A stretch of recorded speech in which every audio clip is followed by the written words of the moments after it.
আরে দাঁড়াও দাঁড়াও, ঢ্যাঁড়স দেখে মুখ ঘুরিয়ে চলে যাচ্ছ। এই রেসিপি একবার বানিয়ে খাও, তাহলে দেখবে ঢ্যাঁড়স দেখে আর বিরক্তি লাগবে না।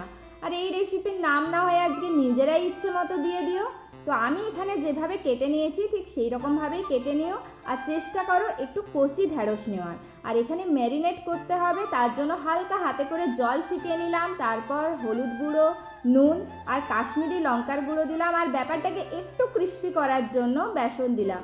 তারপর খুব ভালোভাবে মাখিয়ে নিয়ে 5 থেকে 10 মিনিটের জন্য রেস্টে রেখে দিতে হবে। তো ততক্ষণ চলো একটা পেস্ট বানিয়ে নিই। এখানে 2 চা চামচ পোস্ত আর 1.5 চা চামচ কালো সর্ষে লাগছে, আর ঝালের জন্য কাঁচা লঙ্কা। কড়াইতে সর্ষের তেল অ্যাড করে সমস্ত ঢ্যাঁড়সগুলোকে দিয়ে দিতে হবে। খুব একটা ভাজার দরকার নেই, হালকা লাল লাল মতো ভাজা হয়ে এলেই সমস্ত ঢ্যাঁড়সগুলোকে তুলে নিতে হবে।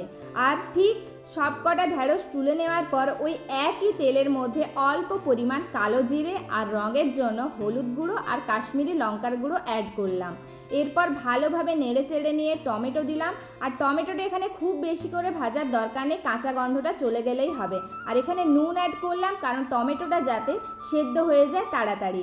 এরপর ওই পেস্টটা দিলাম আর বাটি ধোয়া জলটা দিয়ে দিলাম। আর অনেক সময় সর্ষে দেওয়ার ফলে তেতো হয়ে যায়, তাই এখানে আমি হালকা চিনি অ্যাড করলাম। এরপর ঢাকা খুলে গ্রেভিটা বাড়িয়ে নেওয়ার জন্য জল অ্যাড করলাম আর সমস্ত ঢ্যাঁড়সগুলোকে দিয়ে দিলাম। এরপর 5 মিনিটের জন্য আবার ঢাকা দিয়ে দিতে হবে।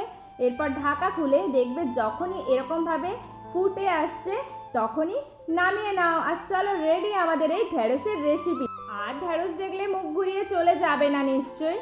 তো গরম গরম ভাতের সাথে হয়ে যাবে, তাই তো? তো চলো টাটা, আজ এখানেই শেষ করলাম।